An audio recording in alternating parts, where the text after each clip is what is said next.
మొట్టమొదట మానవ జన్మ వచ్చిన వెంటనే ఆత్మజ్ఞానం కోసం, బ్రహ్మజ్ఞానం కోసం ఎవ్వరూ పరితపించరు. ఎంతసేపు సంసారం కోసం, సంఘం కోసం ఆలోచిస్తూ ద్వైతంలోనే జీవిస్తారు. ఎప్పుడైతే ఆత్మతత్వంలోకి వస్తారో అప్పుడు అద్వైతం అంటారు. కానీ సంఘం కోసం, సంసారం కోసం ఆలోచించే ఏ మానవులు కూడా అద్వైతంలో ఉండలేరు. ద్వైతంలోనే ఉంటారు. ఇప్పుడు చాలా మంది నేను గమనిస్తూ ఉంటే అద్వైతం, అద్వైతం మాది అద్వైత సిద్ధాంతము అంటారు. ఆ అద్వైత సిద్ధాంతం గురించి వింటారు కానీ సాధన లేక వాళ్ళు కూడా బాక్యం వచ్చేటప్పటికి నేర్చుకున్నవన్నీ మర్చిపోతారు.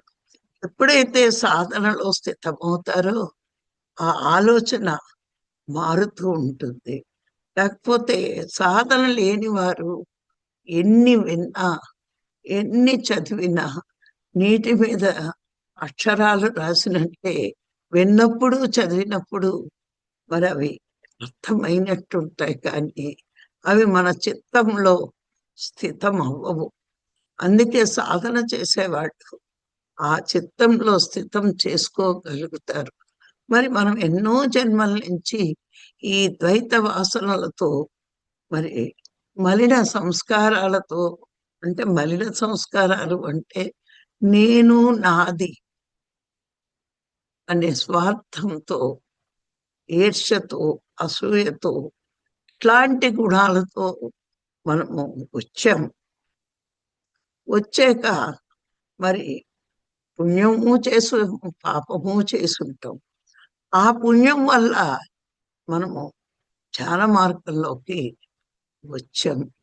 కానీ గతంలో ఉన్న వాసనలు, సంస్కారాలు, కర్మలు పోగొట్టుకోవాలి అంటే మరి సాధన చెయ్యాలి.